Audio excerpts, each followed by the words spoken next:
Perfect. So like I said, today is negotiate offers, and hopefully I will be able to utilize this thing. There we go. What's negotiation? The 3 Ps of negotiation, negotiation tips, and then we will have, I think, 2 activities with today. It's kind of fun, some scenario-based activities, okay? So the first thing, Camila, will you go ahead and read this quote for me? Sure. Negotiating's not something to be avoided or feared. It's an everyday part of life. A lot of people call me at the negotiation stage and they're like, I don't even know what to say. Tell me what to say. Tell me, I'm like, I can tell you what to say all day. You're not gonna say it. You're not gonna say it the way I'm gonna say it. This is part that I can help you, I can guide you, teach you, but you gotta figure this out. How do you negotiate? But if you keep in line with the Y4C2Ts, you will end up on top. Does that make sense? All right, so what does this statement say to you? This side of the room. What do you guys, what do you see when you, or feel when you hear this? Well, in a sense, you're always gonna be negotiating something just in life in general. Yeah, it's not just the due diligence period. It's not, if you're negotiating with your client, you're negotiating with the other agent, you're negotiating with the other client through your agent, right? Like, and it's all, the whole thing is a negotiation from start to finish, from doing your paperwork to what you charge, to what you do. Everything's negotiable, right? So when somebody asks me over the phone, hey, what do you charge for your commission? Well, I'm a full fee, full service agent. I would like to address that with you in person. Everything's negotiable. I'm not gonna answer that over the phone. That way they can use that against me later. Well, she's 6% and Ron's 5%, so I'm gonna go with Ron. No, let's talk about it. Let's have a conversation. Let me ask you more questions about it. So let's not fear it. Let's not steer away from it. Let's practice it, right? In group coaching, you're gonna start to see some scenarios come out where we're gonna practice negotiating with each other, and you're gonna learn from each other. Eric may have something really, really great that he says that gets the point drilled in that Jackson really liked the way that sounded, so he's gonna use it. It's gonna work for him, right? Okay, so in negotiations, what is negotiation? Oops. Goodness gracious. All right, so let me ask you, in your opinion, what does negotiation mean? A back and forth. A back and forth? You get where you need to go. A back and forth to get where you need to go. All right, It's like coming to the same page, like talking, as he say, back yeah, and forth. getting to the same page, finding the common goal between the 2 of you. Jackson, is, if you're a listing agent and Eric, you're a buyer agent, do you have the same goal? Couple little differences, right? Like you want it top dollar and you want the best house. You want to actually negotiate the lowest price for the best house, right? What else is negotiation? Compromise. Compromise. That's exactly what I'm looking for. It's give and take, right? We can't just go and take. And I'll tell you what else. You negotiate with your client on every junction in this transaction, right? From what things you're gonna ask for to what your compensation is, when you're gonna close, right? You're gonna negotiate and ask questions and try to reach commonality the whole way through. That's what negotiating is, okay? All right, so the common points of negotiation, well, I already mentioned that. The common points of negotiation, if you look at your handbook, it's price and it's terms. We're gonna talk about that here in a minute. But let's start here with the path. There's 2 options. We talked about this yesterday, right? I'm gonna make an offer. It's either gonna get accepted and then we'll close, or I'm gonna make an offer and you're like Ron and you're gonna counter and it's gonna get rejected or recountered or whatever, right? And you go back into this negotiation. This was your first offer. They didn't like it, but they didn't end it by saying no. They didn't quit the conversation by rejection. We go into this negotiation cycle and it's either gonna get accepted or rejected or continue to negotiate, right? It's gonna either go back and forth eventually to get to close. That is the path here. Again, I can't stress enough, if you have the ability to not reject an offer, don't reject an offer. Don't let the conversation die. Don't let it stop here, because you could still get here. Okay, so when you negotiate, who are you negotiating with? The agent, the other agent. The other agent and? Your client. Your client, you have to negotiate with your client for what they want to do first. Yeah. That's like what you were doing with your client. By the way, can I tell them who your client was? It's my wife. Oh, your advice. She was tough. He had to really bring out all of Did you it. say your wife? Yeah. Not my wife. No, I didn't see her. My wife is a man. His name is Jeff. All right, so as long as we can all understand that sometimes we're negotiating with people that don't follow the Y4C2Ts. Do we think that his wife followed the Y4C2Ts? Maybe not, because she wanted what she wanted, but she was willing to listen to him, not just because you're the husband, which actually that probably worked against you. But you had this beautiful, wonderful voice of reason, me, in the back of your head. But you're negotiating with that client a lot through conversation. You're negotiating literally from start to finish with them, okay? Any questions on that? All right, so let's talk about this. Price and terms. Those are the biggest two things. Do the terms affect the price? Why? How? Tell me. Well, if they are, okay, so if they give you a full price offer, but they want $7,000 in solar concessions, Mhm. then what you're really getting is $7,000 less than your full price. Well, wait, you work for me, you don't work for the other side. But if it comes to somebody else putting in a full price offer that doesn't have those concessions, they will get the house. Yeah, simply put, you have to make them understand. And sometimes when you're making them understand, it can feel like, I feel like I'm advocating for the seller, right? When I say things like, we don't want to offend the seller. My reputation's on the line, don't say that, right? But there's certain things that when we're trying to get them to understand, it's not because I'm looking for more money. I'm not advocating for the seller, but what I am doing is positioning you in a better chance to get this offer accepted. Because did we put this offer out there for fun, or did we put that offer out there to get accepted to close on a property, right? So I write my contracts a little different than some people. I try to make them with no outs, because I don't want my buyer to get out unless it's a bad house and it's an acceptable out, right? Or their financing, like something happens with their financing. I'm good with those outs, but I just changed my mind, or I saw a prettier house, or my friend is moving down the street and I'd rather move here. We're writing offers to get them accepted, to go under contract, to close a property. That actually happened after the offer was accepted this morning. She sent me a different house and I was like, sorry, we're under contract. There's no other house. That's Yeah, it. side note, if you have a buyer, once they go under contract, tell them not to be looking anymore. Shut off their search if it's on an automatic, because it will happen. But a bird in the hand. Right now, if the house truly is not good, we're gonna get you out, right? I'm gonna do everything in my power to get you out of this property if it is not a good house.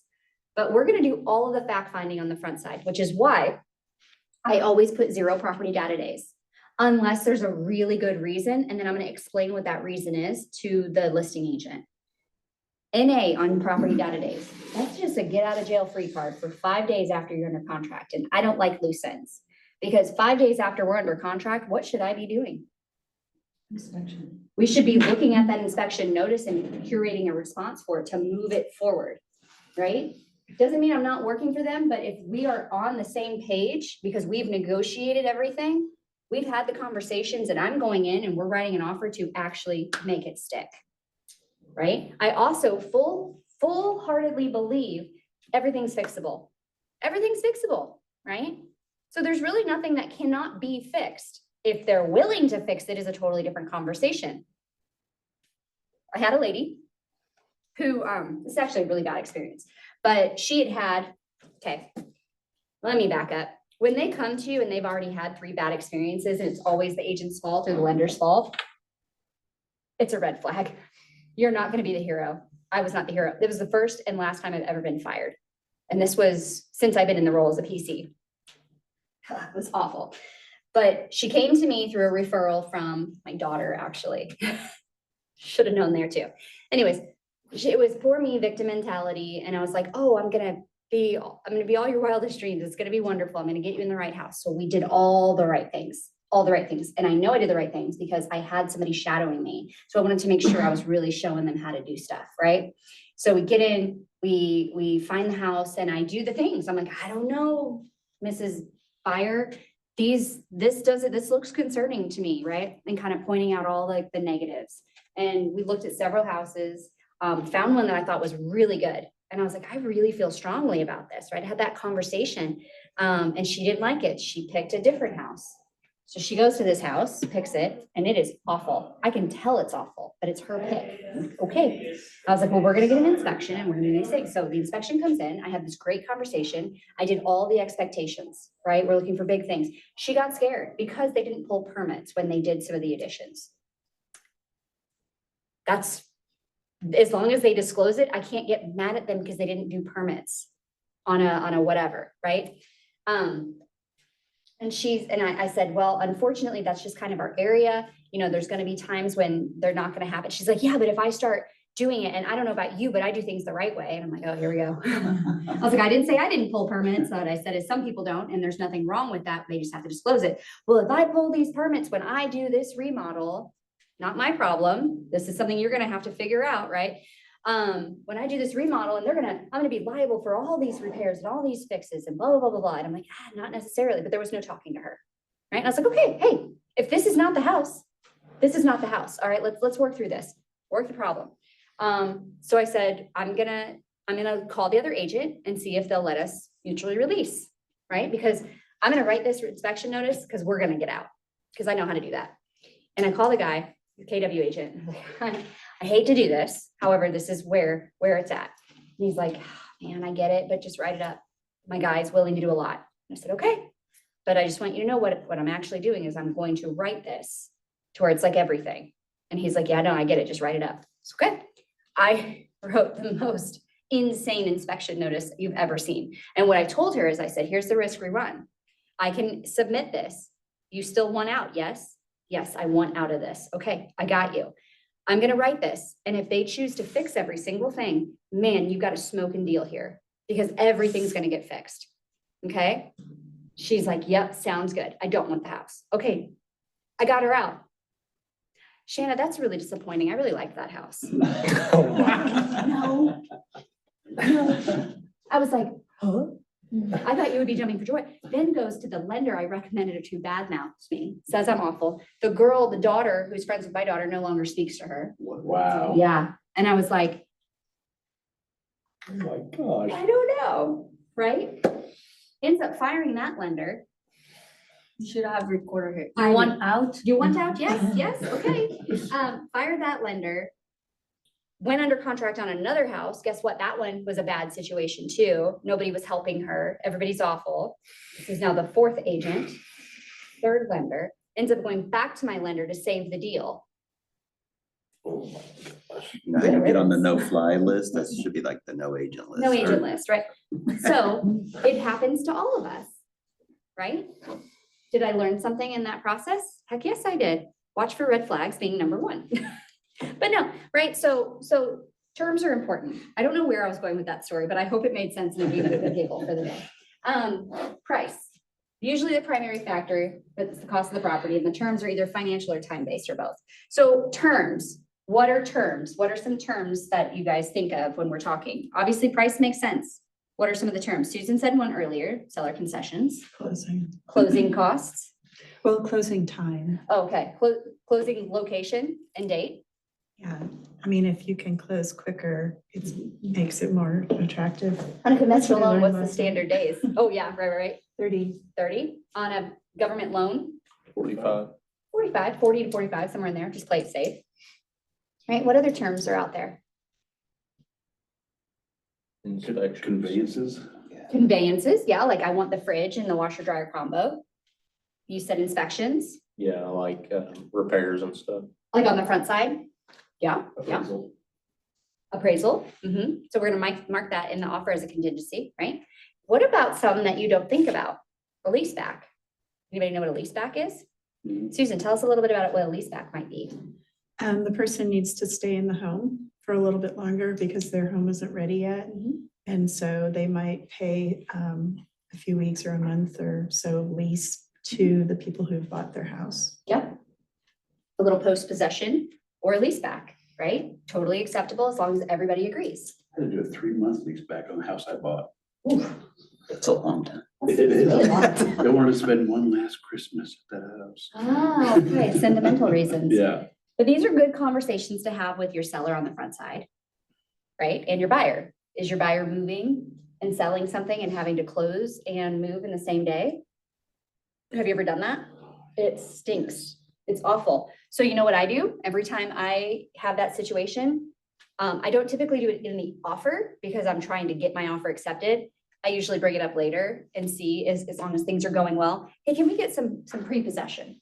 Now, why would people not like pre-possession? That's what I tried to do when I had my closing in the morning for selling my house and the afternoon for buying the new house. Mhm. So I had to be out of my house, everything out, and then go over and get in my other house. But I asked the builder if I could come in early and just put things in the garage. You know, it would save me moving costs and everything. And he said that liability was an issue and he doesn't do that. Some builds definitely won't because the minute you move in, it's no longer a new build. Yeah. Right? Some people don't like pre-possession for liability. What if I let Kenila in my house a week before closing and something breaks? Who's on the hook for it? Yeah. Right? Like that's where it can get kind of iffy, but we do a final walkthrough prior to, and anything that breaks is now on her. Insurance should be on her, right? All of those things. But typically getting the garage is never big issue. If you've got two parties that can mutually agree, you're set. But that could come to you, and that is a viable ask. Like, hey, we've got a lot of moving pieces. Would it be okay if? Now, almost got myself in a really bad situation where we had a domino deal. And it was one person bought this lady's house. This lady then was selling and sold it to them and was buying our property. We were selling and buying another property. If you could stay out of a domino, please do. Got screwed up on one of these other ends. And so everything got delayed right as we had got our moving truck and we had scheduled for pre-possession to get everything into the garage. He goes, hey, this is looking really hairy. I'm not comfortable with them doing this anymore. They had to then load everything out of the truck. I was looking for a pod for them, and it was like a 2-week period where everything got delayed because of something on the other side. So on domino deals, be mindful of these things, right? It can turn into a disaster very quickly if you're not in communication and know all the different pieces, all right? So when you're looking at offers, that is something to think about. If I've got two offers next to each other, this one's contingent for sale, contingent for closing, which sounds solid, but I'm gonna say, is there another contingency on the other side of that? Or I'm gonna take this one that's cleaner, right? So terms are very, very important. Anything else? Okay, what are your thoughts? You guys are great engagers. So I feel like these ahas hit and I don't have a ton of. I have an aha from my experience yesterday was just that I need to be more assertive. I really am not talking about this constantly, right? No, it just fits what we're talking about. It I does. have to say, Ray was the most gracious, amazing person to work with. He really was. And my big aha was that I need to be more assertive and more clear. I felt like I was being clear, but you know, if the deal doesn't go through, this is what I was thinking last night. If the deal doesn't go through, it's on me because I did not negotiate that well. I did not, I didn't prepare him well enough to make that deal happen. And I'm gonna also say he wasn't ready. That's true. I do believe Ready, that. willing, and able. He's still really, really scared of making the commitment to a place because he's never done this before. He still wants lots and lots of reassurances that he's making a good deal. I was thinking about this actually. And I don't have the answer on how to get him to understand that there are no reassurances in this, but go back to his profession as a Right. surgeon. What would be a good example of, you just got to trust your gut and go, that you don't have time to wait on a reassurance? Maybe bringing a comparable story or an example that hits a little closer to home, he might be able to understand. But even if you're super, super clear, he can't guarantee, What kind of right? doctor is he? He's a cardiologist. That's a perfect So I was example. gonna say, so when he suggests treatment to someone, does he know the outcome? No. I mean, he's educated. There's a They've done track tests. record. They've done Right. tests, they've figured it out, they've looked at the numbers and everything like that, but essentially, You can't guarantee the outcome. yeah. Or like- even like on a surgery procedure, Yeah. if something goes off and he has to fix it right Yeah. away or So something. maybe- he If doesn't know. somebody has come in and they're having a heart attack, he's not gonna wait to make sure everything's okay first. He's, Yeah. I'm gonna He's ask them gonna to change move. their shirt. Yeah. he's gonna move. And, you know, I just was thinking about it, you know, he's. If you wait, you die. if you wait, you lose the deal. lose the deal. It had to be done quicker, but he did say that last night. after Well, and maybe the that's the deal. realization that he'll have, but I mean, and I think the you next got the time, relationship, maybe you make that correlation, you just say, hey, when you're treating a look at, when you're treating a patient, you know, you run the numbers, you do all the of tests, your- you do everything, right, and you then, do all of your but research. at some point in time, even if you're 99%, you're never gonna be 100%. It's impossible to be 100%. I did use the things that you told me yesterday, you know, like, I think this is a really great deal. I would buy it if I had all of my finances set up today, I would buy this property. But, and I told him what you said, I may have a higher risk tolerance than you do, maybe, you know, like, but I did say, there's never gonna be the perfect deal where I don't have a crystal ball where I can tell you for sure. We're gonna do our best to get you a good deal. And this is a really good deal. So, but I still, you know, just kept coming back to It last stings, night. it's fresh. It's all on me because I should have been able to pull this one off. It was a really good deal for him. Did it not go through? No, No. they had to, he waited too long. He did not listen to the wonderful Susan, who knows what she's talking about. And the other agent had an offer in hand that was just better. Well, it just kind of stunk because, like I said, I felt like it was gonna be a really good first step for him. Have you ever heard this? And I'm sure you have as a teacher. You can't want it more than they do, Susan. That's what my daughter told me this morning. And actually. guess what? That is a lie. I want it way more than all y'all want it. I'll tell you that. I do want it more than you, Okay, right? and. I know this is an awkward, No, it's don't let not, it be it's not, awkward. it's not awkward for me, as long as it's not It's awkward not for you, awkward so. for yeah, it's good to talk The about. transaction is between the two of us, by the It's way. awkward for Yeah. me. Yeah, so, It's like watching two people So- fight, right? so. Actually, Ray, if you could go back there and we could ping pong back and forth, that'd be great. So, and again, I don't. I'm sharing this, maybe we'll delete this video, maybe not, or so, but, so I will say though. I'm gonna share this side of it because again, it's my house, it was my transaction, it was everything.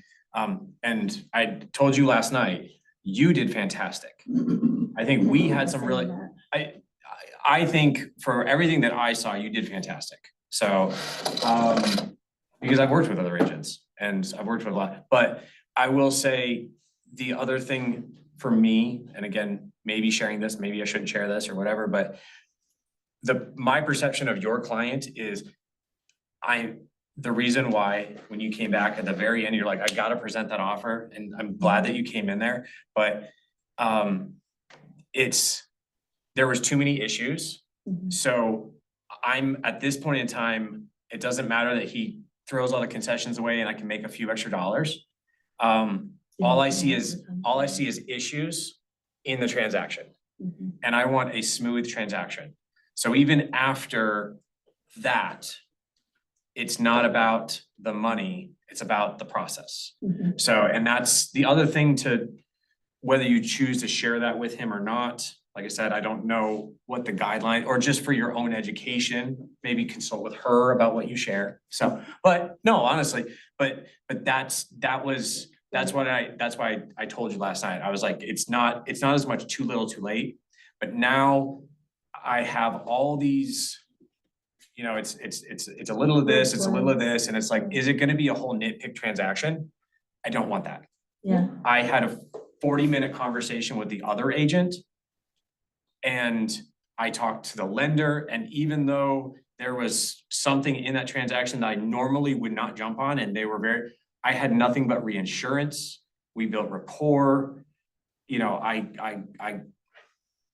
I'll talk about one other thing that would probably, but like I got to understand everything and how like, and I felt really, really confident accepting that because I really feel like unless there is something that I missed on my own house and that's gonna blow up the transaction, I feel really confident that the transaction is gonna be smooth and quick and they're doing everything they can to get into this house.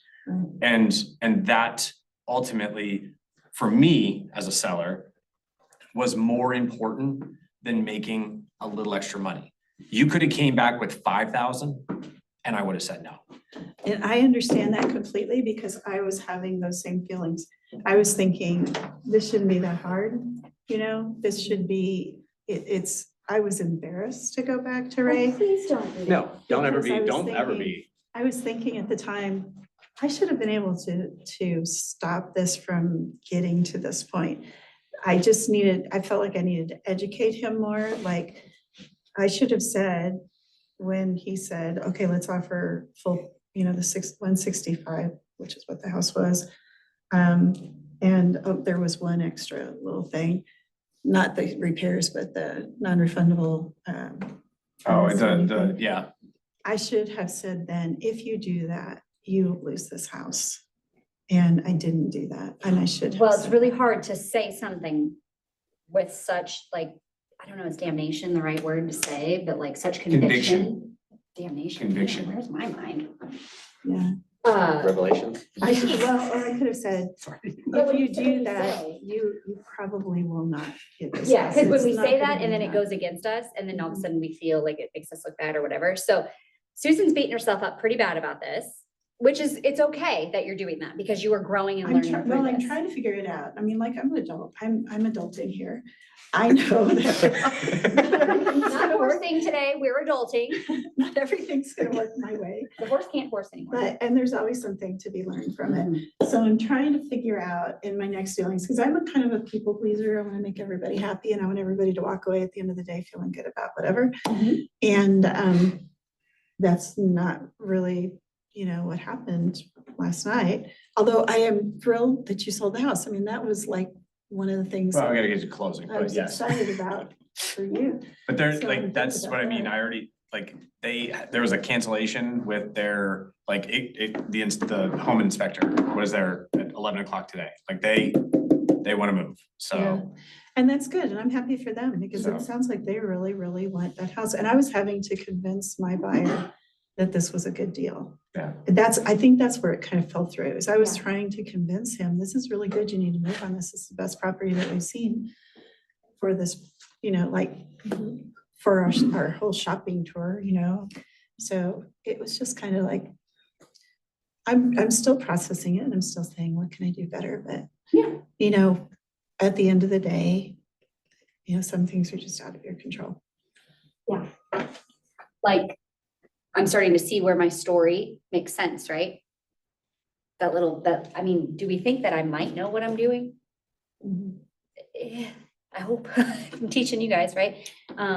And yet I still have people that when you're dealing with the other side, doesn't matter how much you educate or how persuasive you are, or, you know, all of it, what a good negotiator you are, it still comes down to human versus human at some point. And you know how we talk about the mindsets of, you know, the negative things that you say to yourself, the beliefs, negative beliefs. Limiting beliefs. Limiting beliefs. I kept on having in my head, well, I don't know enough, and that's why this isn't going well. And he doesn't really trust me 100%, or else if he trusted me 100%, he would take my word for it. Like, I got 3 different people to tell me what the rent should be on that, 3 different like expert opinions. And still he went back to, well, my friends say it won't rent for more than this. I'm like, okay, your friends are not experts. So I wouldn't say that you didn't know enough, that you didn't have the education. I'd say that you lost rapport, lost trust with him somehow, which maybe you never had it, right? There's some I think people that are that- just very not trusting. Yeah, and I think that's what it is. I think it's just that I don't have the experience with rental properties. And this is my first experience, and I've, you know, been very open with him about, I'm learning with you, but I'm bringing in people who have expertise with this. I'm not just gonna try to figure it out on my own. You know, I've got these other people that have been doing this for years. So, you know, it's just kind of a thing where we'll get through it, and maybe I'll show him another we'll do another one eventually. He's gotta lick his wounds for a little bit. Yeah, it's gonna be Yeah. interesting to see how it comes around. I'm sorry to take up so much No, time. this- Well, I think it was also, I don't know, I mean, I feel like it was a really good experience for you, but I also feel like even though I was in both positions, this was actually a really good experience for me because when I originally listed this property, I was very, very focused on the monetary return on it. Mhm. And I realized through the transaction and through this class and through, the motivating factor for me is for this transaction was ease of transaction. Mhm. Like I said, it That's the wasn't, terms things that you were Yeah. doing earlier. I liked what you said about that. yeah, so Like, it it was. didn't matter what offer they came back, you're Yeah, like, I mean, no. it could have been a higher, he could have came in higher, but I just did not feel confident in the transaction. And it wasn't as much the money became less and less important the more and more the day went on. So like I wasn't holding out for a better dollar offer. I was holding out for a faster, easier transaction. So because this is the second time I've listed this property, I've done a lot of extra work, But I've, that's your own property? Mhm. Oh, okay. Yeah, so he's actually had a very unique take as a realtor who is also selling the property, who also did the flip. So we've got a lot of emotion, a lot of feeling, and a lot of stuff going on over here with that, which is very cool. It's insight that you normally don't get. So, And I agree with that 100%. I think your assessment was right on. This would have been, if you would have said yes to him with the extra couple $1,000s that he was offering, I think that the whole thing would have been just one. well, in the back of my mind too, I'm also looking and go, yes, you're willing to pay more money now, but now you're gonna. I would, Expect more. if I put myself in his shoes, I'm going to feel almost like I might be getting ripped off or something like that. So then I'm going to be looking for more issues. I'm going to be nitpicking more stuff. I gave you $5,000 extra dollars. I want 5,000 extra stuffs. Yeah. Yeah. Yeah. Well, and I do want to ask, now that I'm going back to him with this, to help educate him on how can we be successful next time, because this is the second time this has happened. With him? Yeah. Last week, we lost one too, because he only wanted to offer $100 more than the other person was offering. That's why I was saying the $7,000 in concessions so I was like, okay, I just need to talk to him and say, here's the deal. The more you ask for as far as repairs, and if there's another offer on the table, what Cassie said this morning, if there's another offer on the table, we don't ask for anything. Yeah, you And we want give him more. If you want to win this, do you want to win it at a higher price? Do you want to come in at not an insulting $100 over what the other person is offering, but do you want to come in and give them something of value and don't ask for anything because that other person's going to win? And I don't know how to say that in a nice way. Maybe it doesn't need to be nice. Yeah, maybe not. That's where I'm It's thinking. taking a lot of your maybe- time. We need to be more assertive and just say, hey, let's just go over what happened with these two offers, And ask them questions. Why do you think we didn't get it? Because authorship is ownership, right? It makes sense. If you get them to say it, it's them saying it, them agreeing, it's their buy-in, right? Make it their idea. So if you ask the right questions of, hey, Ron, why do you think we haven't gotten in the property yet? And just listen. But his So- last thing that bothered me, and I thought this is gonna keep me awake all night, was if we would have just moved faster. That's on him. You showed it to him ahead of time. He I was chose gonna say, to not yeah. move I fast. And- sent him a and that note is- on but- Monday afternoon. So if But that's on him. That's on If I him. said that, all right, so if we're in this situation and you said that to me and I'd be like, okay, so how fast should we move? Because this particular, because I don't want to be a shithead, right? Excuse my language, but I don't want to be. And I'm not trying to be condescending, but I also want to be like, I did show it to you. We went, we looked, I told you, right? You can't say that. But what I could say is, okay, so how would you do it differently if we had to do it all over again? Because we did. That's probably the best question to ask him, just like, okay, we've lost twice now.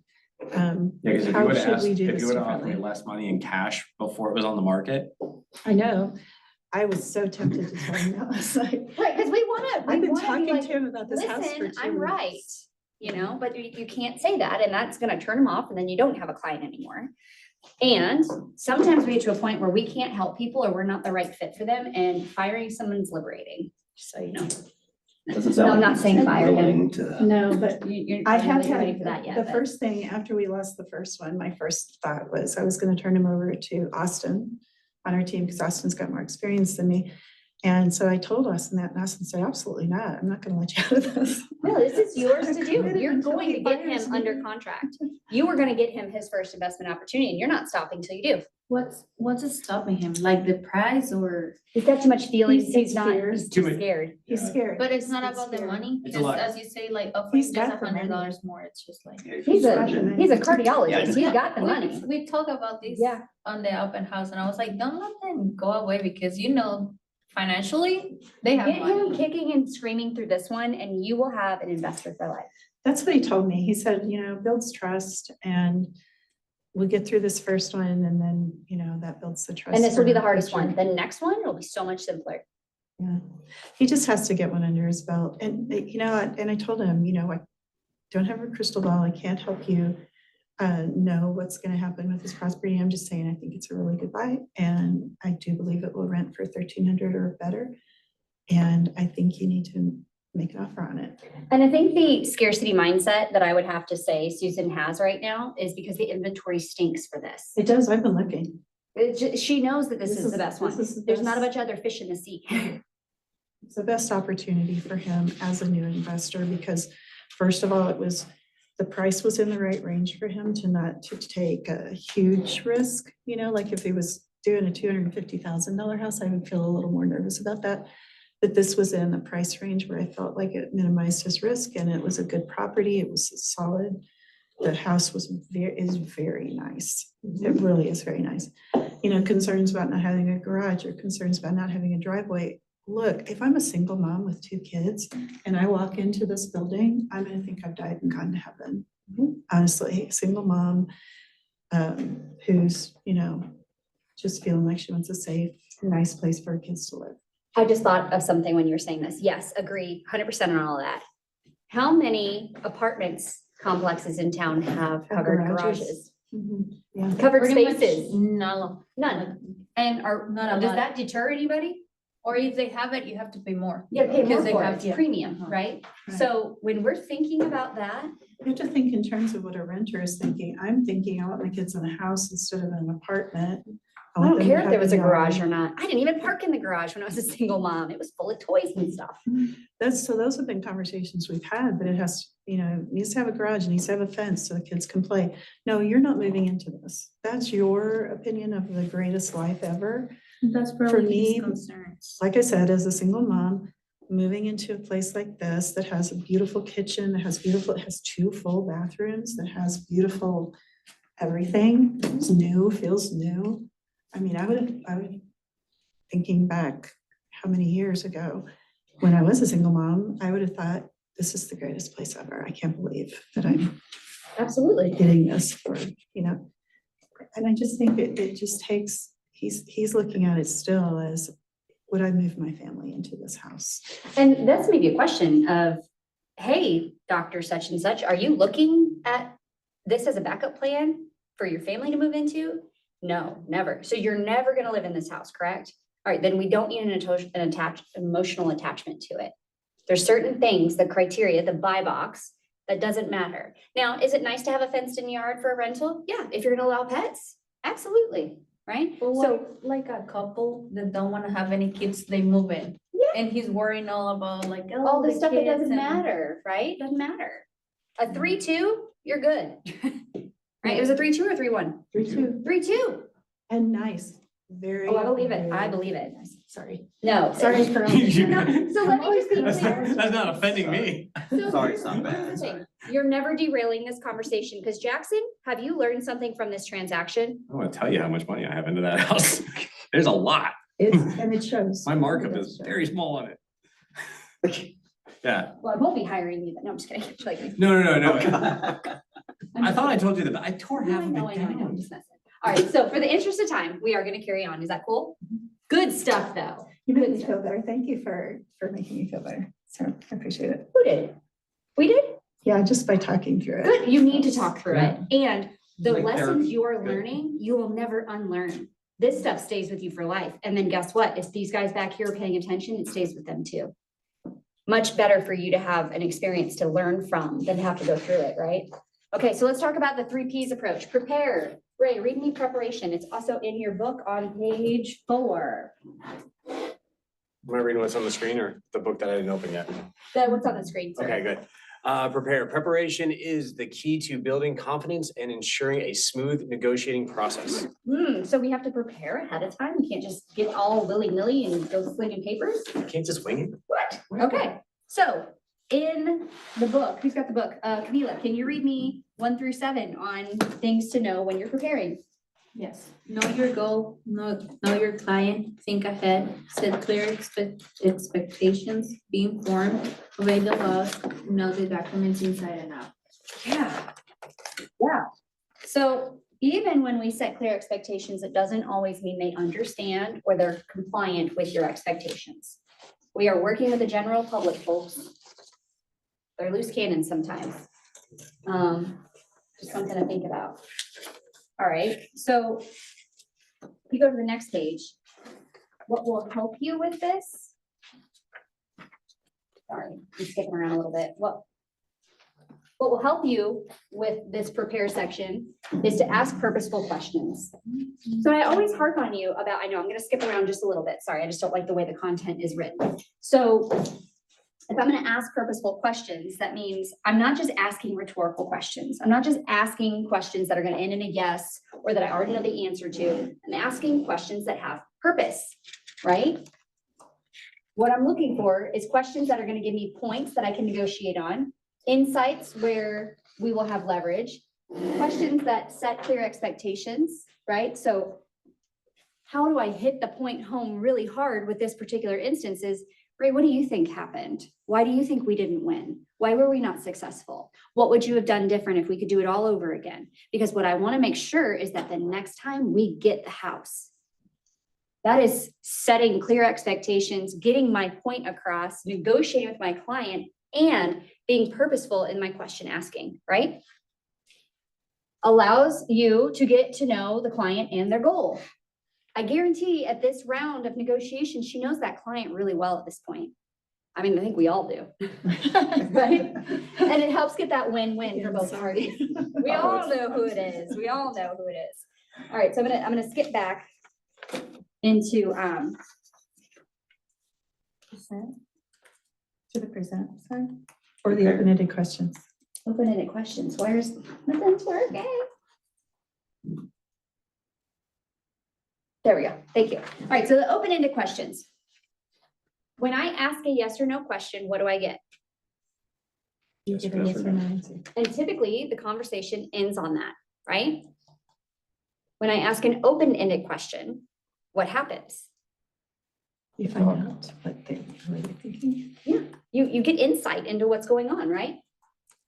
There's unlimited responses to an open-ended question, right? So what's good open-ended questions? What's important about that to you? That's a good open-ended question. What happens if we don't get under contract in the next 30 days? Is there a backup plan in place, right? There's a little bit of double stack. And when you're asking these open-ended questions, don't stack them. Don't ask 5 questions. Ask one and then shh, and listen to their response. Listen to their response. I'm gonna say it again, listen to their response so that you know what you need to do next. If we're so worried about what we're gonna ask next or what we're trying to get to back here, we're not listening to their response and actually hearing what's going on. Right? Okay, so this one's a good one. What additional information should I know? Right? Like, what have I forgot to ask you?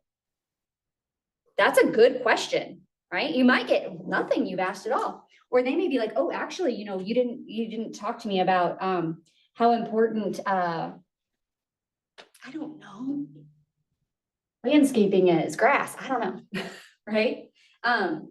What's important about a 30-day closing? How do you feel about that? Why do I care what they feel about something? It is an emotional business. It's a relational business. How does that make you feel? What are your thoughts around that? Right? These are good open-ended questions. What are some other open-ended questions? Examples?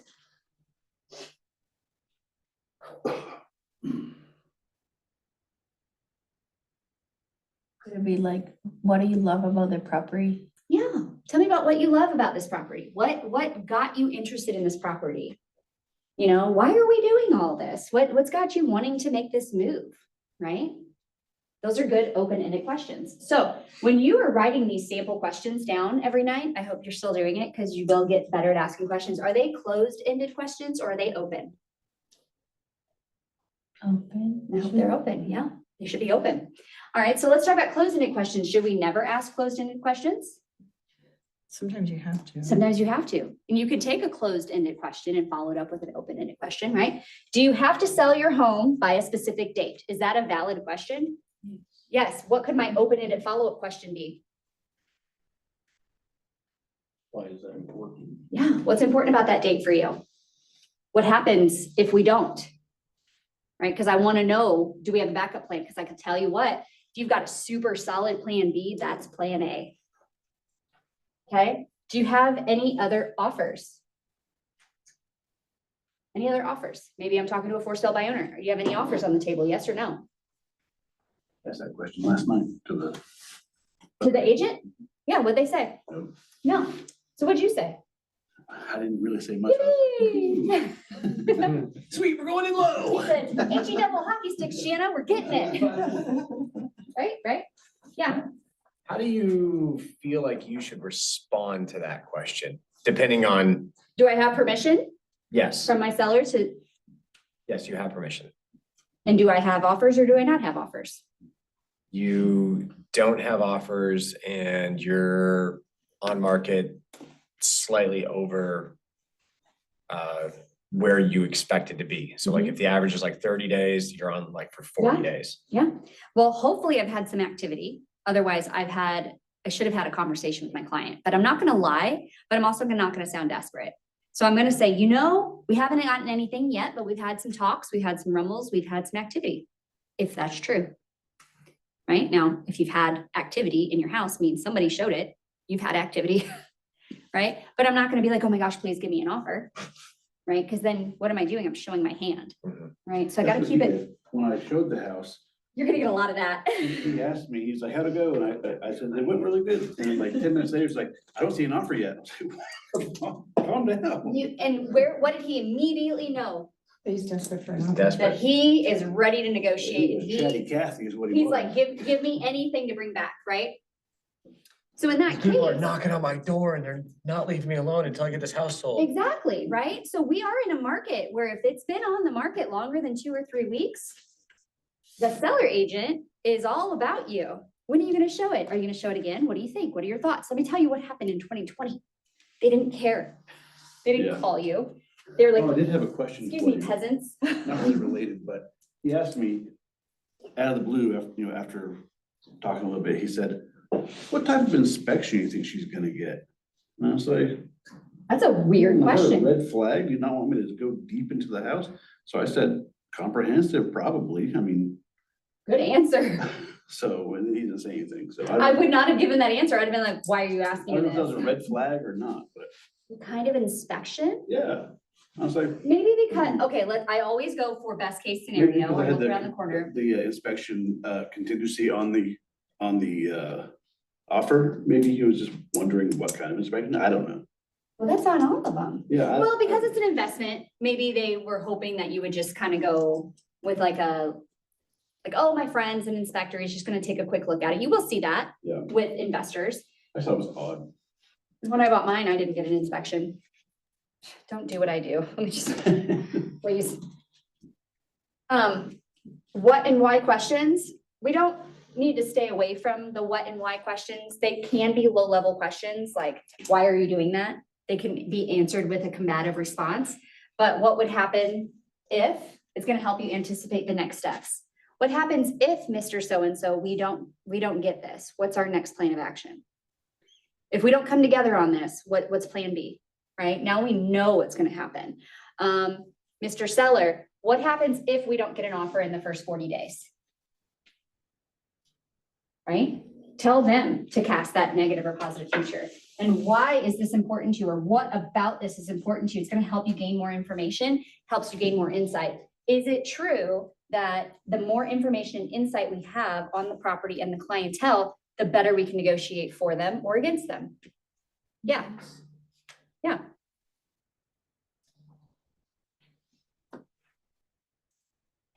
Okay, so what I want you to do, this is a take action scenario.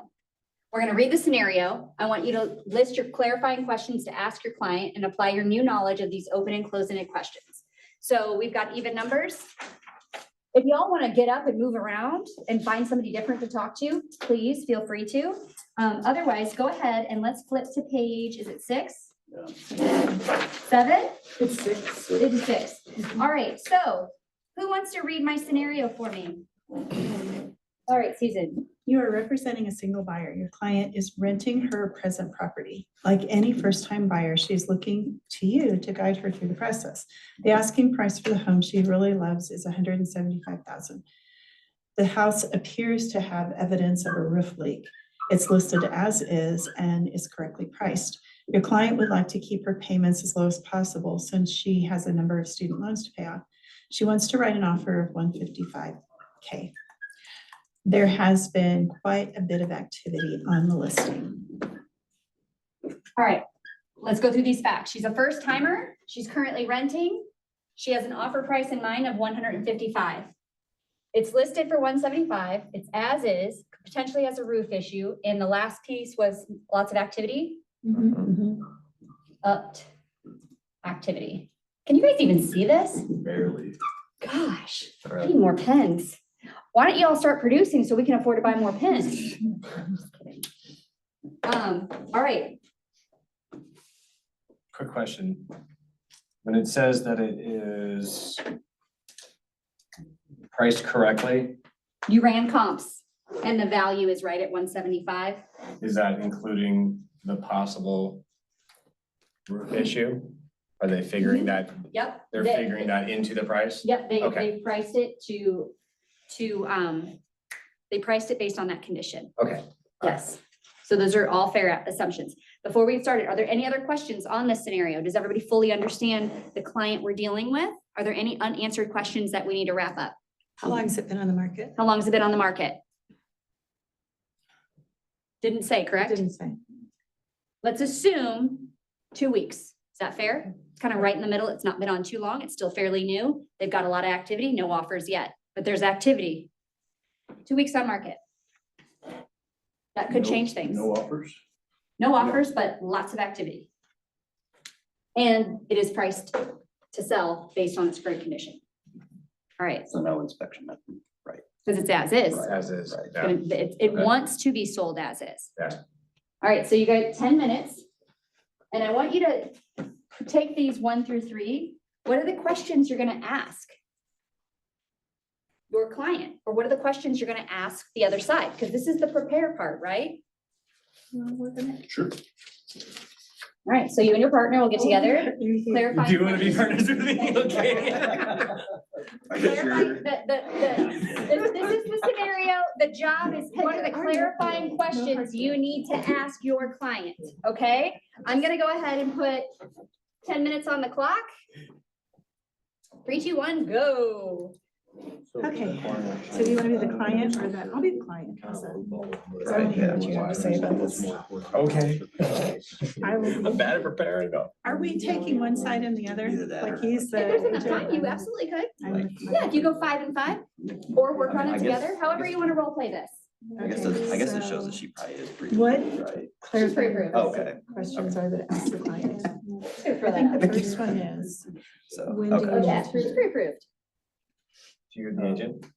well, I think we're supposed to do this together. Oh, okay, Figure out alright. these questions. Yeah, clarifying, sorry, I kind of, there's another scenario that we're gonna do later. Clarifying questions you should be asking your client. Okay, But are you pre-approved is definitely a clarifying question. yeah. Right. She's concerned about that monthly payment.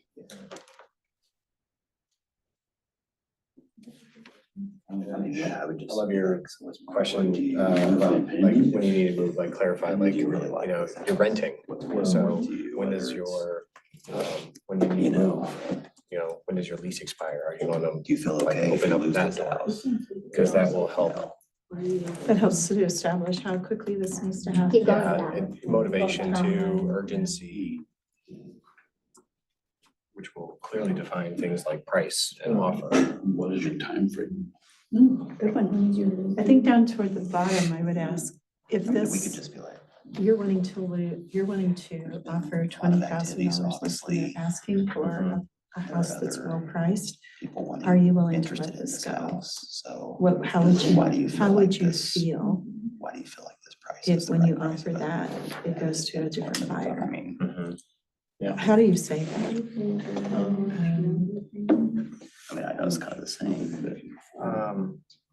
I'm very direct.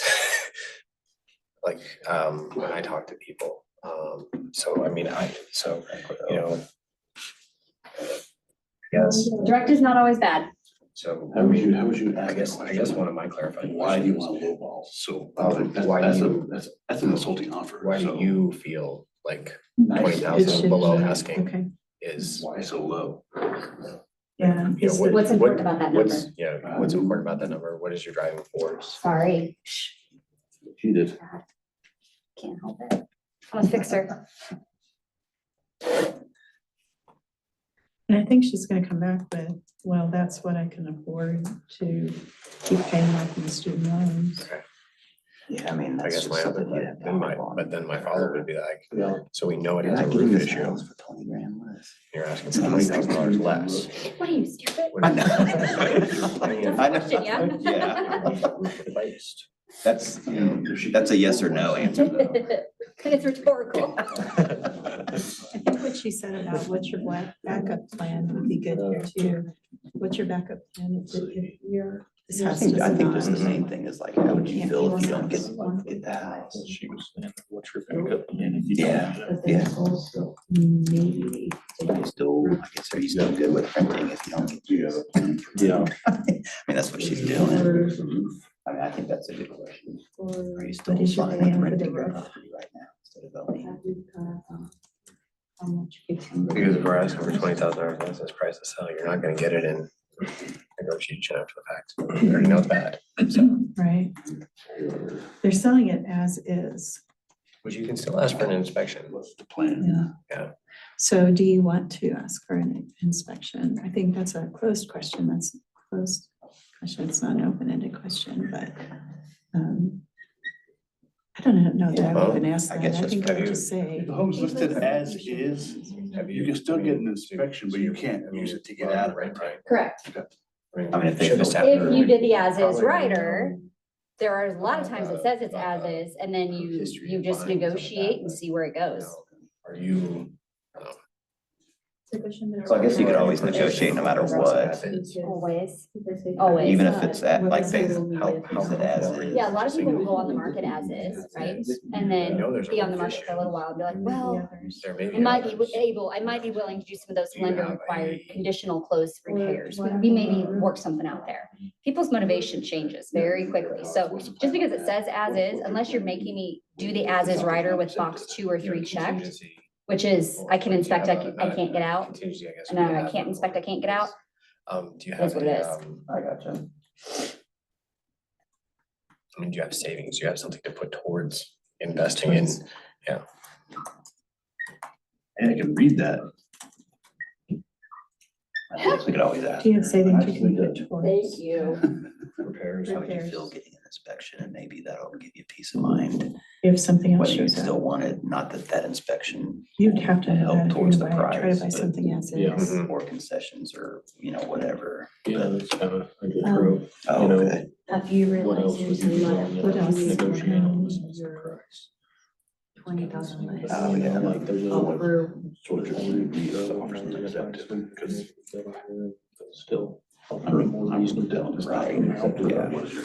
the other ones that you got, because I'm bad at writing it I've down. got, are you? About are 3 you minutes okay? left. When do you need to move? When does your lease expire? Okay, so Why is it important Yeah. to offer 20,000? She changed it, she said three below price offers.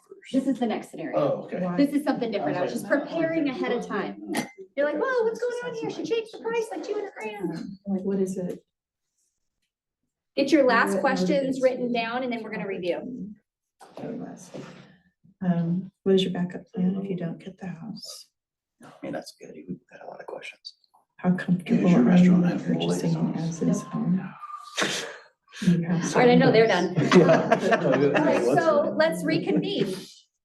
What were some of your clarifying questions? Sorry, I kind of gave you bad instruction because I was getting my 2 scenarios confused, so I'm super sorry about that. So I hope that all evened out. What kind of questions did you ask your buyer? When is your lease due? When is your lease up? Okay, yeah. Is that an important, good clarifying question? And my follow-up question to when is that is, would you be willing to break it? If we found the right priced home for the right home for the right price, right? What's another good one? Jackson. So what's more important, the house or the price? Oh, it's my favorite. The house or the deal. I want it both. May not be able to, right?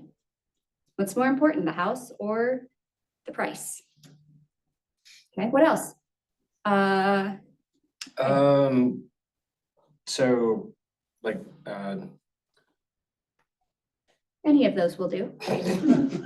What is your backup plan if you don't Yeah. get it? Yeah, Yeah. what's, Yeah. if we don't come together on this, what's the backup plan? Yeah. We also had probably asked before that, what is your motivation for offering 20,000 less than they're asking for it? that's the one I was trying to, I didn't write Yeah. it down. What's the, I heard you guys all kind of coming around, you're like, I just want to say, why are you lowballing? Why are you coming in 20 grand less? That ain't gonna happen, right? Like, I could hear you guys all trying to articulate the right response for that in a kind way. But what's important about that price? Because that's quite a bit off from what they're asking. You know, so I'm kind of like playing my point of that's quite that I definitely don't, I want us to be set up for success in this negotiation process, and that is a pretty big difference here. Get the motivation. So maybe it's a misunderstanding. Maybe they don't understand how negotiations work. Ideally, we want to offer a really good front offer so that we can get to where we're trying to get. Another one I thought was really good that Ray had was, how comfortable are you with purchasing an as-is home? That's a great Do you question. understand what that means? That means we Yeah, can look, but What's the plan for repair costs? I mean, obviously it's just a roof, but. well, that's where I want my 20,000. Okay, That's why we were like, you can always get an inspection, pay for an inspection yourself, and if you feel comfortable. Can they get an inspection before they go under contract? yeah. I didn't know if See that- that often. I mean, I've seen it before. You can, re- You I've, can. I've heard but- people request it, but I mean, I didn't know if that They- was. it's They don't kind of, really it's kind of have like, to, if it's contingent on inspection. yeah. Yeah. It's- Oh, if It's you put already that in- contingent, yeah.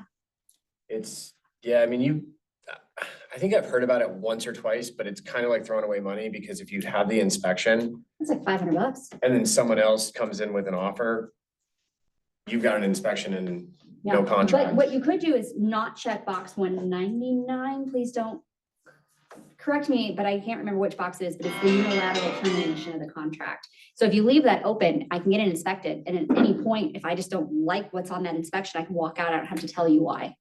Right? I don't like when we don't check that box because I think everything's fixable, right? However, in a case like this, that may be, you know, if you got somebody who's like, "Ooh, I really got to be contingent on this inspection. There's a lot of bugaboos here that I got to make sure are addressed." Might be the way to go about that. You see where What wholesale it's is not this? one size fits all. I did as is on my house. This just reminded me, I wanted to do as is on my house that I sold in Nixa. And we came to the agreement because the house was fairly new and everything was fairly new. And we came to the agreement that anything over $3,000 that I would take care of. That if the inspection found anything over $3,000, anything under $3,000, that it was the buyer's responsibility. So even that is a Still a negotiation. negotiation, and that's great. And that's what I thought of when I saw this as is, Mhm. you know, like maybe you can negotiate that a little bit. Yeah, you always can. There's always something to be able to negotiate, you know, You can't, I mean, you can put it out there in like the special agreements, you know, all parties agree that seller takes care of all lender required repairs. Huh, I'm not getting on the hook for that. That could be a ton of stuff, up to X amount, right? Like put an amount on it, cap that off so that it's something you can actually negotiate. I would never agree to something like that because I don't know what they're gonna come back with, right? And the difference between an FHA and a conventional could be thousands. Thousands of dollars, thousands, yes. No, no, no, Tens no. of thousands. Was that helpful? It's a good little activity, right? All right, so let's go ahead and present, and then we're gonna do a really fun activity here. So when presenting, call the other agent. Ron learned so much by that conversation, right? Pay attention to nonverbal cues like pauses or voice qualities. If they're all of a sudden talking really fast and maybe there's something they're hiding, right? Or they're me and they just talk fast because they're over caffeinated. Maybe they're pausing because they have to think about something that they might be considering, right? Hey, I see it's as is, but would they consider? Well, maybe that's an indication that they haven't had that conversation yet. Keep quiet once you present an offer. Silence is very powerful. We have the need to fill silence. Yes? Silence is okay. It gives people safe space to think, right? Also, when you stop and just listen, you're gonna get what you need, right? Listen carefully of what's important to the other party, because they will tell you, right? They'll say it over and over, closing date, closing date, closing date, or I'm really looking for a cash deal, or I need something smooth and ease of transaction, right? Like pay attention to what's important to them. And sometimes it's what's important to the other agent, right? Calm and relaxed. Sometimes we get a little excited when we're negotiating and we spill the beans. Keep it close, but you can still be very honest and open and transparent. Don't overshare, right? Only share the pertinent information that needs to be shared. Focus on your customer's needs and give your offer the best chance. Is coming in $20,000 under on a 2-week-old listing really putting our best foot forward? No. You want to get picked. You don't want to get rejected. What happens if I offend a client, a seller? They may not accept a full price offer from us because people are just people, you know? All right, so position. I think, right. Acknowledge and affirm common ground.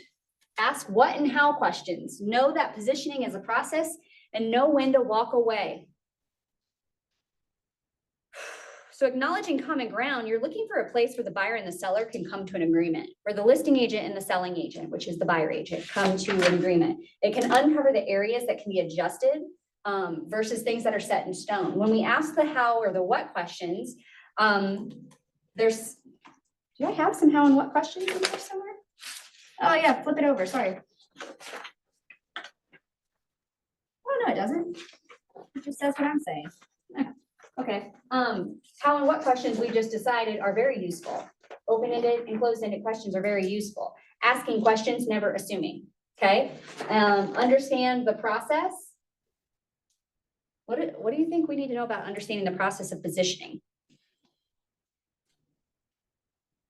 Sometimes you have to be like Ron and go back and forth, right? I'm not just gonna throw an offer out there, position an offer out, and it's just gonna get accepted.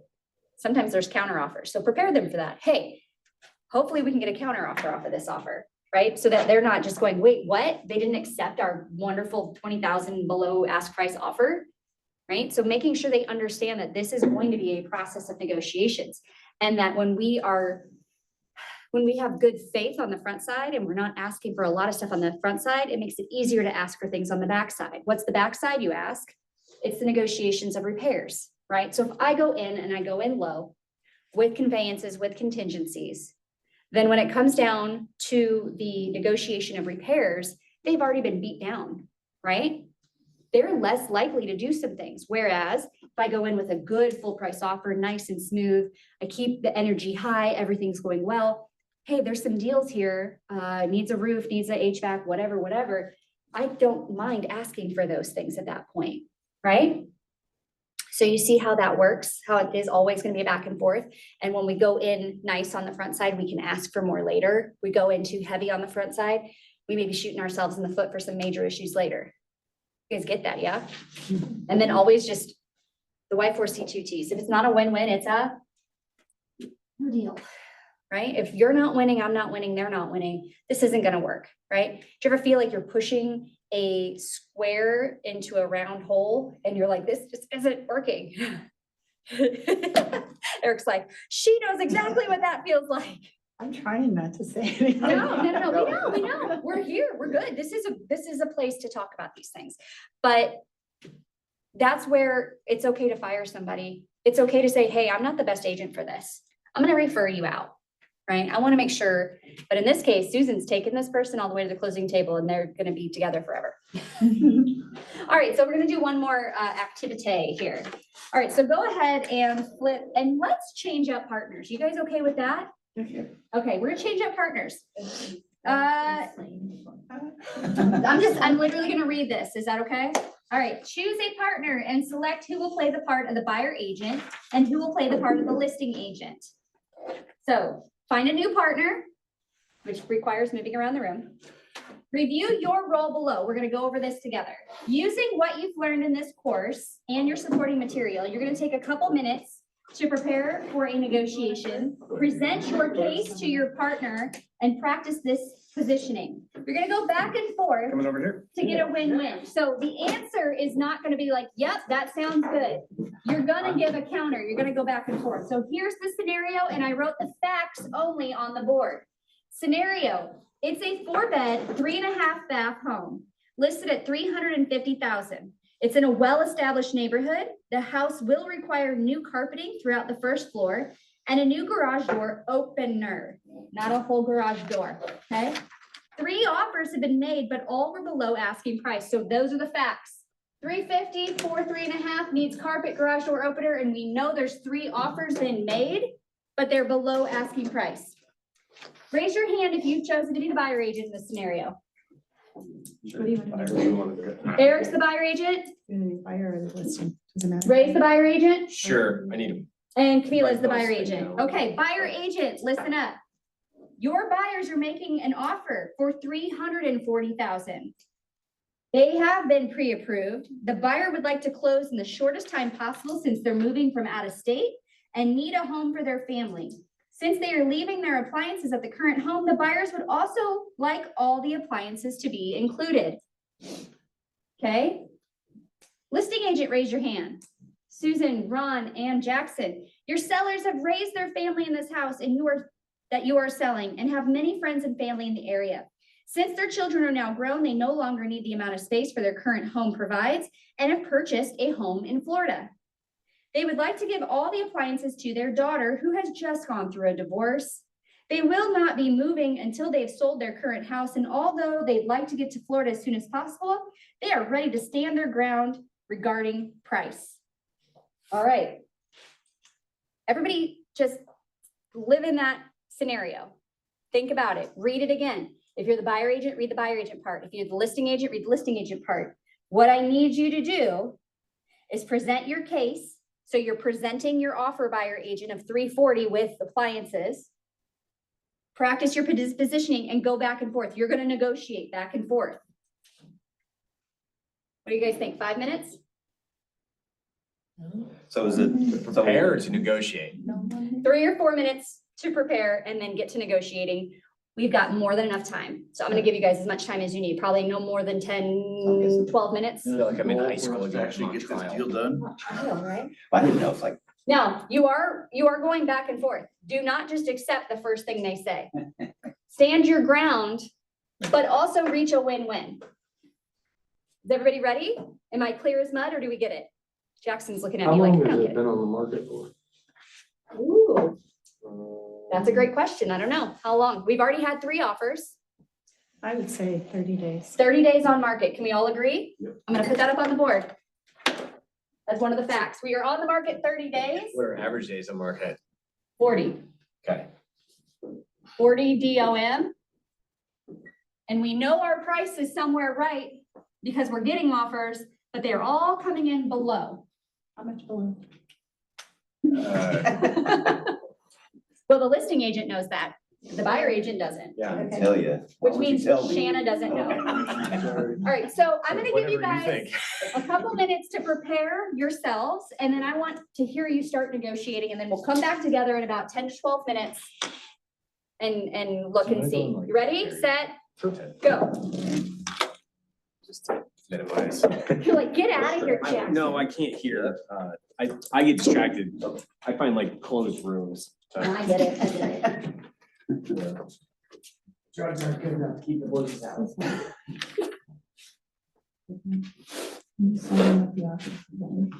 All right.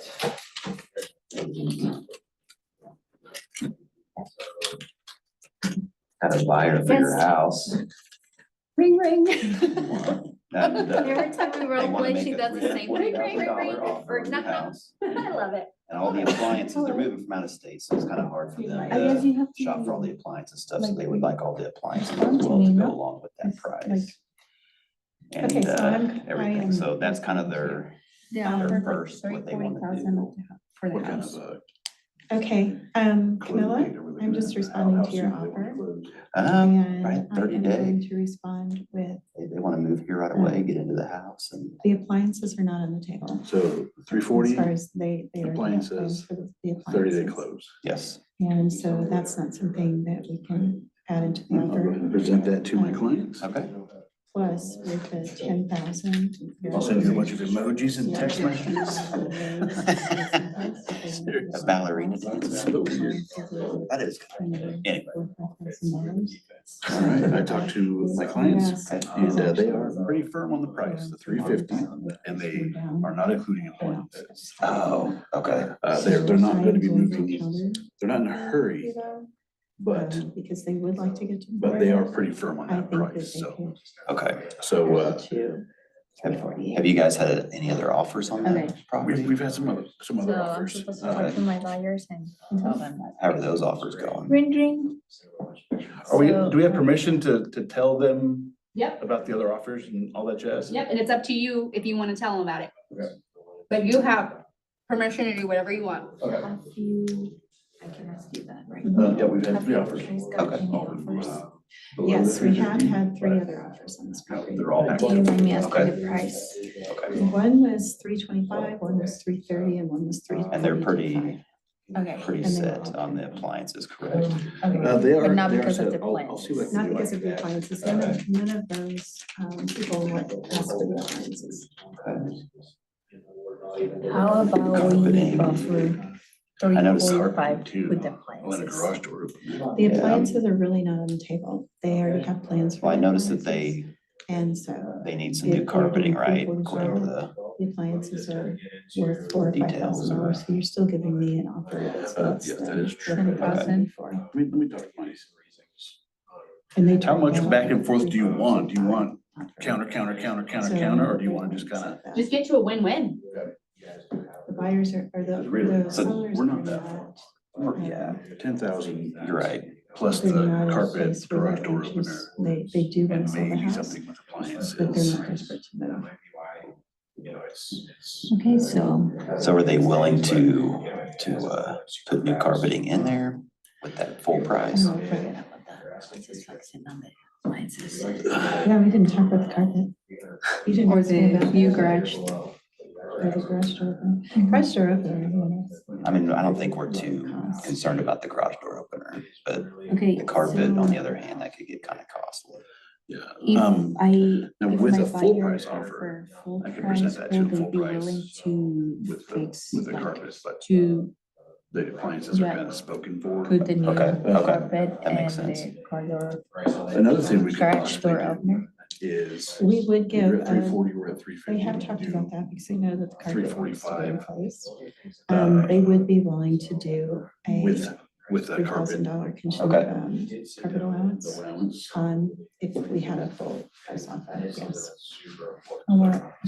What about the door opener, the garage door? And the garage door. I have no idea what carpet So costs 3,000 nowadays. I for- have zero. I don't clue. either. Garage door I opener. don't like carpet. We don't have any carpet in We my don't, house. we don't either. Well, the bedroom is. But I'm wondering, So how do we get I to guess that's win-win? because of the inspection, I want the I guess they would prices, I show don't- all benefit. And then let me talk to my client as well, What we could so do, they're not we willing to could come down the change- if price, you're not but the concerned about carpet the carpet, possibly, they're willing if that's to not a cover big deal that. to you. Yeah, we could change that probably go ahead and do allowance a to- carpet allowance with a full price offer. And Okay. then your, Okay. And the you could get garage door. appliances once you're. Yeah, yeah. The actual They unit. don't have the money to buy appliances, but not They're like, what, appliances. 500 Right. bucks? And, Oh, not the actual, just the. Okay, let me talk to them and see what they say. Yeah, probably the third, probably the whole. I'm guessing. Susan, okay. I talked to, Yeah, well, I stuff know like when I that. write this. Okay. So Susan, I talked to my clients and they say they will offer I don't know how. 47. So, 347 and no allowance for carpet. so I and just talked to my appliances. client and they said that how about Okay, that still puts me 340 down pretty price, low. but Check with they my, would do half. Because that is they would pay higher for half than the the closing highest costs. offer that we've had so far. So I It will didn't try to mention check closing with costs, did it? them. No. And I don't know what a closing Appliance cost would be on allowance three because fifty, probably Their pretty high. daughters are. Pretty steep. Yeah. And we're just assuming that their appliances are really nice, that's what we're doing. Hey Shannon, Yes. do you know by chance approximate what closing cost would be on a 350 house? All depends on the lender. Okay. Probably 6 to 12, Okay. Okay. if I had to guess, Okay. Okay, I do. because it's all up to the lender. I do, Gotcha. talk to them So- about. 3 o'clock, right? Yeah. Just triple checking that all the water fountains were out. They're all broken. However, if you go to the annex, Plus we So. never the have- sink say is filled with temperature. water. For 348. It's kind of been- On the main level? No, the annex We'll do across the parking lot. closing 3,000. And, as But- long as you guys take care of the carpet. I'm not over there, so the door's locked, but if Cassie is still there, the door, she could open the door for you, or have Landon walk you over there. We're gonna come back, yeah. For now? Yeah, we're gonna put. a Yeah, there you go. 48 plus the 3,000. I was like, I have 30 I mean, minutes. with the 3,000 in appliances.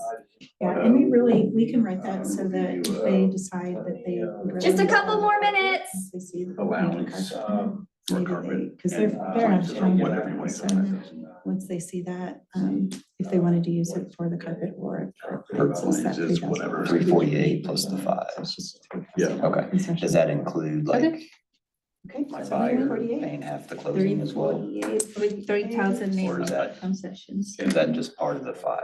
That's just, Because Closing my the account. clients You really have wanted your- 345. Okay. So, So they're happy. so 348. We sold the and house. basically be We got a winner. We got a win-win. to 5. All right, Okay, I'll talk to them. I'll give you guys 2 more minutes, 3,000. and then we're gonna go over all this. Nice. We are good with that. yep. I wish it was real like that. Sold. I could really use it. So- But this will help the next one get better.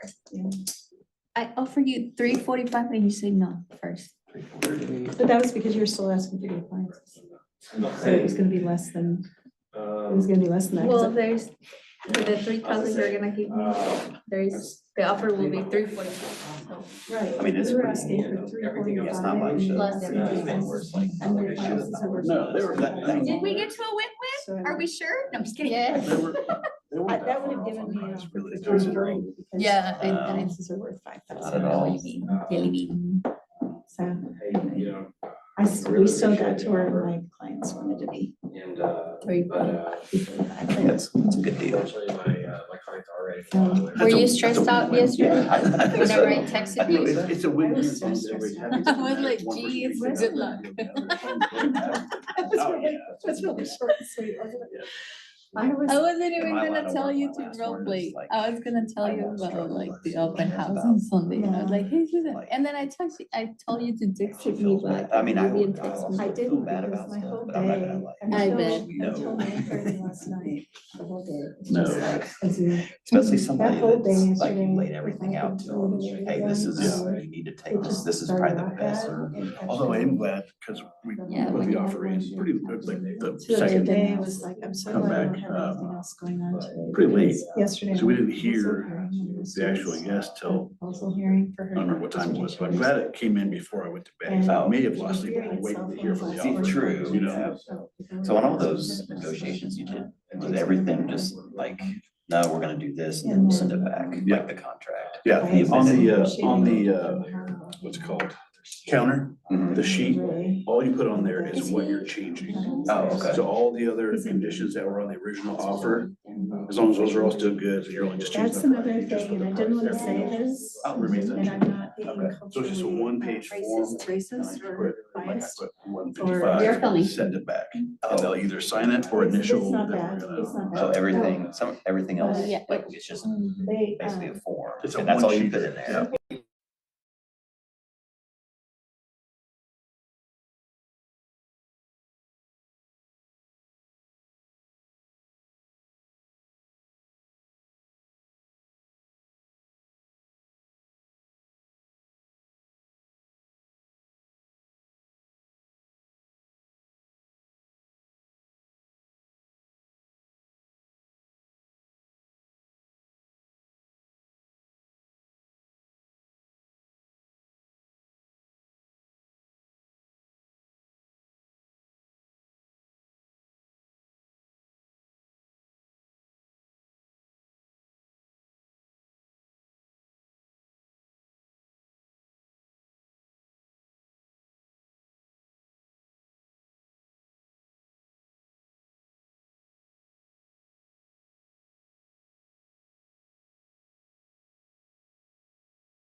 Right, okay, so, was that fun? Little Yeah. bit? All right, why don't you guys tell me who got to the closing table? Who won?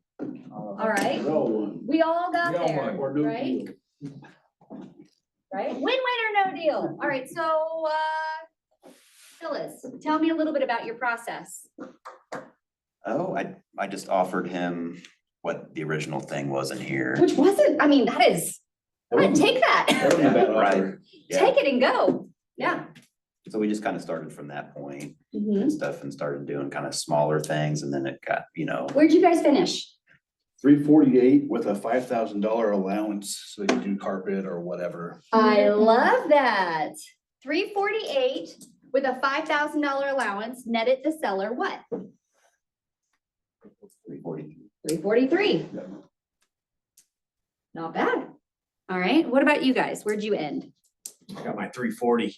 You did, you won, okay. With appliances. With the appliances. That poor divorcee. Yeah, he was, they're just giving it to him. I love it. So I realized halfway through that I played my hand, so I didn't get creative at the end. Cause I was like, oh wait, I should have held all this stuff back until for the counter. So at the end, showed super serious, offered a huge earnest money check. Okay, we brought in Yeah. some earnest money. How Yeah, much? 5,000. 5,000. Yeah. Okay, okay. We're not playing. Waived basically all ability to walk away from the transaction. Okay. So we're gonna Locked get, it in. yeah, we'll get inspections, but we will work out. Basically. Only It's like big things are we Yeah, gonna, like you can if- bring to the yeah. table. And Okay. only big things, and we would work it out. We wouldn't nullify the contract based on inspections. Okay, So- ladies, where'd you end up? We ended up at 348 with $3,000 concession for appliances or carpet. You're ripping. You have to give me 2,000 more. Oh. She's like, hey, the people down the street make more money. I'm sorry. You ripped me And off. no appliance. Oh, Jackson's the only one that got ripped off today. We got the best deal. I would say the ladies negotiated more in the middle than anybody else. My clients really, they had already shared with me that they wanted 345, so when we got to. She's a method 348 actor. Okay, she's right. in role. When we got to 348 with a 3,000 allowance for either carpet or the appliances, because my client's daughter is really, those are nice appliances, and if she had to replace those, it would be like $5,000 or $6,000. Like so much, yeah, yeah. So that's. This really is what I important want to when we them. role play. That Yes. was really super important to them, so I was not gonna give on that, but I kept. Yeah, we also offering moved them. into a short-term rental if necessary. I forgot about that. Ray was not, he was not doing anything on the price or the. Yeah. I was like, I already played on my hand. Basically, He really took it's this or advantage of nothing. you. I He's was still like, living off a high from yesterday, so give the guy a break. he's like, I was like, That's so funny. well, it's either this or we're not gonna. I was like, hey, I'm gonna give you all this stuff or we're walking. I did say that. He had no interest in repairs, nothing. I tell you what, there is a very interesting statement when you're like, it's this or nothing. Better mean it. Yeah, Because there is no, let's go backsies. If you're gonna throw that out there, you better make sure your client is on board with that. Yes. I will tell you on when me and my wife moved back in 2020, we were selling our house on Battlefield. And the person looking at it wanted every single thing on the inspection fixed, like everything. And so and since we're like, no, we're not doing that. And so she left, but the next one came in like, yeah, we still want, but we fixed a lot of stuff like the big things. Next person comes in and I was talking to Nicole, that's who did her thing, but I told her, I go, if they come back and say that they want all this stuff, I was like, we're not moving, we don't have to.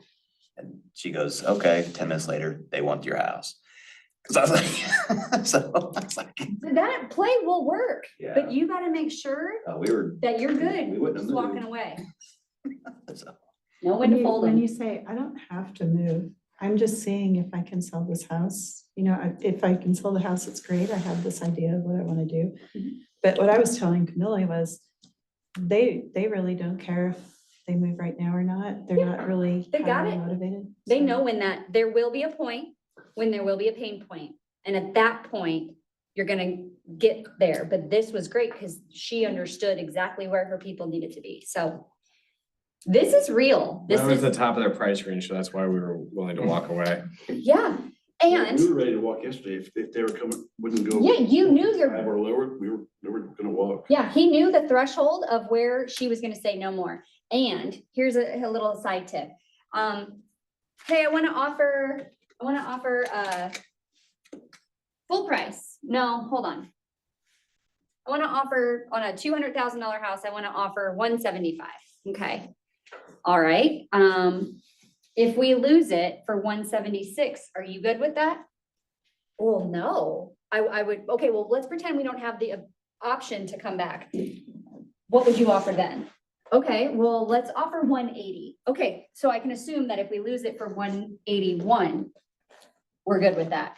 Well, no. Okay, I need to know that top number. Not saying we need to go in with that top number, but I need to know so I can negotiate for you. And something as simple as that may be where you kind of draw that line, right?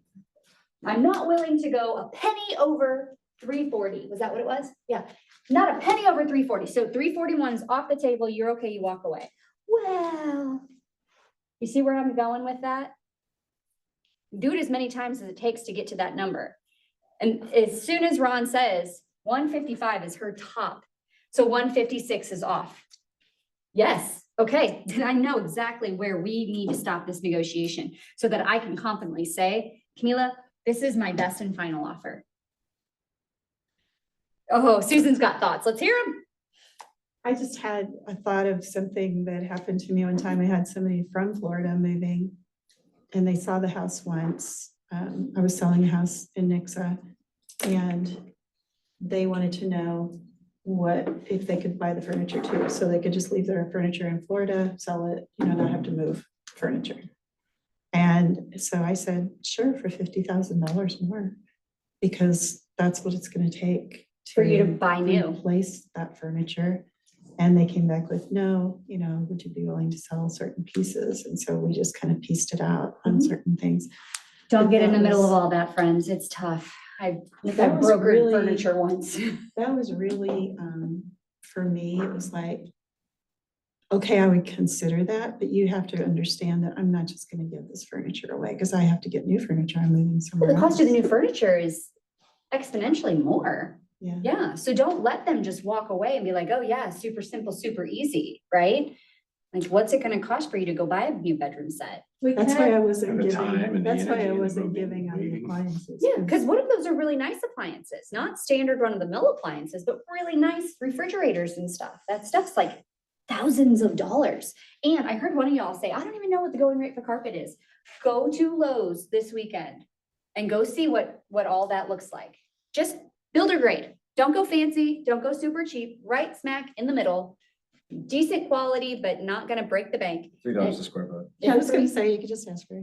Ask for it, but also go do it Go yourself. do it yourself. Go do it yourself. Go do it yourself. because Also you're know gonna the see- difference between what Lowe's or Home Depot will do versus like a Cardin's, right? Cardin's will contract out a carpenter for you to come lay it in, and their price is whatever their price is, but they maybe throw the pad in for free versus Home Depot may do free installation, but you're gonna pay for the pad, or, like, figure it out so you have a good idea of going into a property, knowing what it's gonna cost for certain things. Don't just throw numbers out there, right? But good exercise, right? Okay, in the interest of time, I'm gonna move on. Negotiating tips. If you flip to page 9, Ron, what's number 1? Be professional. Even if there's emojis involved. All right. Jackson, number 2. Keep your goal in mind, Why?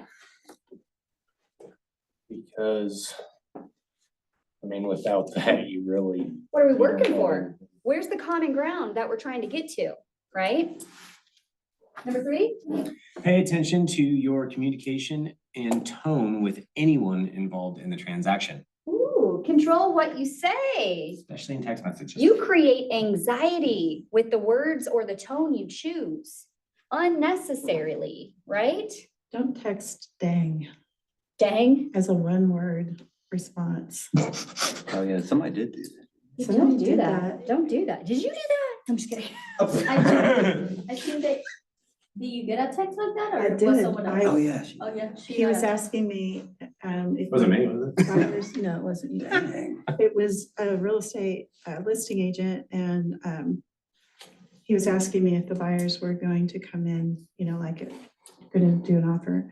And I said, because he was telling me that he had an offer, were my buyers ready to make an offer? And I said, I will get to them, tell them that you have an offer, and I'll get back with you. And that was one word response, dang. And I was like, what does that mean?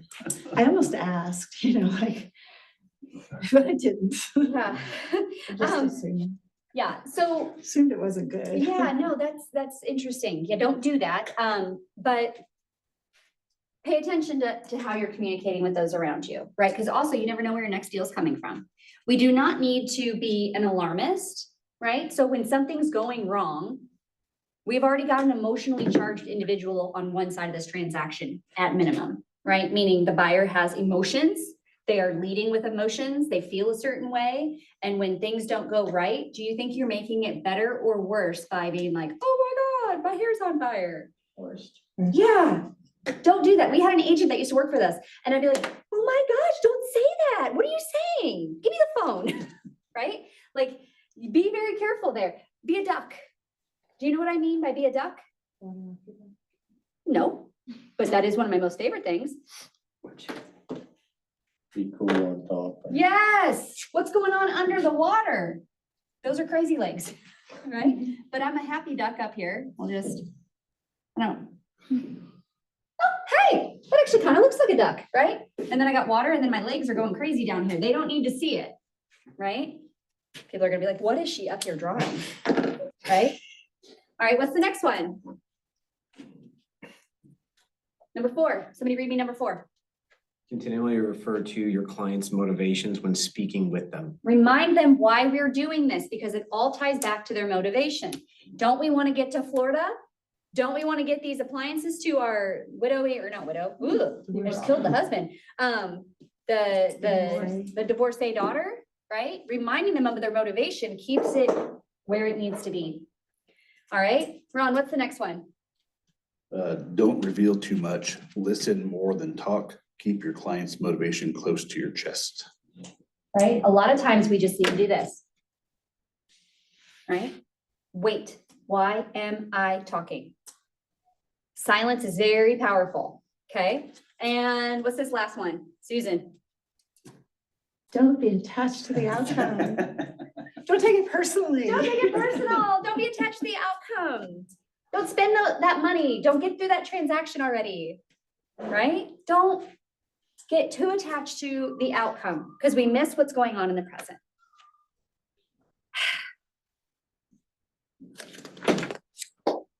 Did you learn something today? All right. This was a good one? Yeah. Timely, right? What's your biggest takeaway? I want one big takeaway from each person in this room, and we're gonna go ahead and be done for the day. Don't play your whole hand in the beginning. Don't, what?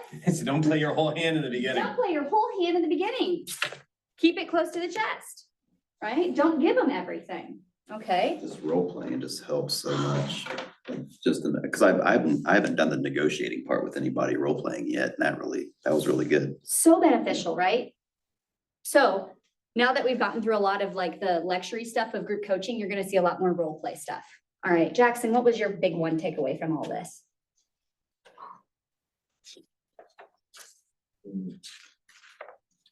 I mean, kind of the same thing as just practicing it and being ready in that scenario to, there's such a wide array of different things that you can negotiate on. It doesn't have to be like just the price, you know, a lot of people come in with those repairs or come in with different things and work a little bit at a time. You don't have to.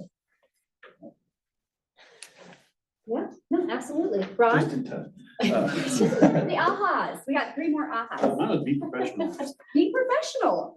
Was it the emojis? It was. Yeah, it rubbed him wrong. He didn't like that. He showed me, I'm like, what? Some of those emojis, I'm like, what? That's, I mean, I've done an emoji, but it's usually like To friends. to friends or an agent on the other side that I can feel the rapport is there and it makes sense. Hey, maybe that's what he. I mean, pretty much everything you said. But not like that. I don't speak in emoji, but be Everything. professional, okay? Susan, what was your one big takeaway? Oh, Listen more than you talk. And I had something else too. Keep the client's goal and motivation in front of them. In front of them, not you, you know it, but keep bringing it to their forefront of their brain. Remember why we're doing this, because sometimes they get so lost in the mix of what's going on, they forget what they're even doing or why they're doing it, right? Think about that client who is an empty nester and they're looking to downsize their life, yet everything they keep looking at is like comparable to the house of their size right now, right? They're not mentally ready to make that change yet. They're gonna have to do some logistical things with getting rid of some furniture or doing, you know, moving the kids' stuff out of their house like my parents did to me. Now I have it all, right? But reminding them of that, like, hey, friends, remember this is what the goal was. Now, did I miss something? Did something change? Well, I realized I can't downsize 1,000 square feet. Okay, so let's regroup. Let's sit back down and do a success planning session, right? Stop it right there. Don't let them just roll all around, right? What was your big one takeaway? the negotiating part and also the questions, like open-ended and. Open-ended questions. Yeah, there's a little game I like to play that's open-ended questions. And if you give a question that's a yes or a no, you're out. That'll be on Wednesday. It'll be super fun. Erica, were you online by chance? No, I had a really late, That's long okay. meeting. All good, all good, all good. We're literally just wrapping up at this point. So, okay, so how is the homework going that I gave you yesterday? Has anybody started on it yet? The listing? Yep, the offer. For a real listing. Anybody started on it yet? It's due by Friday, friends. Do you need me to remind you what it is? Yes, Okay. because I missed. That's yesterday. okay. The homework enrichment on top of everything else, right? Ray's like, if you give me one more piece of homework, hey, this is the last week, okay? And it's designed to make you better. The homework was to take that fake contact that you created in Command, that you took all the way to DocuSign, and load in the appropriate documents and write an offer and send it to me. Okay, Just send you the one that I did last night. I said Ron was off the hook. Cause he just did one with me yesterday. It's funny, my fake contact that I've You been can be using off this that. whole time that I took as your practice was wife. my wife. Was his So I what? had to And I was back like, out what a is little all bit. this? It's already done? Oh, was I not the happiest person? I was like, yay, Ron, this is easy. Yeah. So taking that contact to your DocuSign, I gave you the deal. I said it's conventional. You need your compensation agreement writer, you need your residential sales contract, you need your disclosures and an actual MLS form. I have all of that in dot. Download it all and send it to me. Okay, Do not send it to me via DocuSign, friends. I don't want to see it that way. I want you to send it to me as if I was an agent on the other side. You would download all of it and you would send it to me in an email. That's what I'm looking for. Okay? All right, don't forget, we have 2 more days.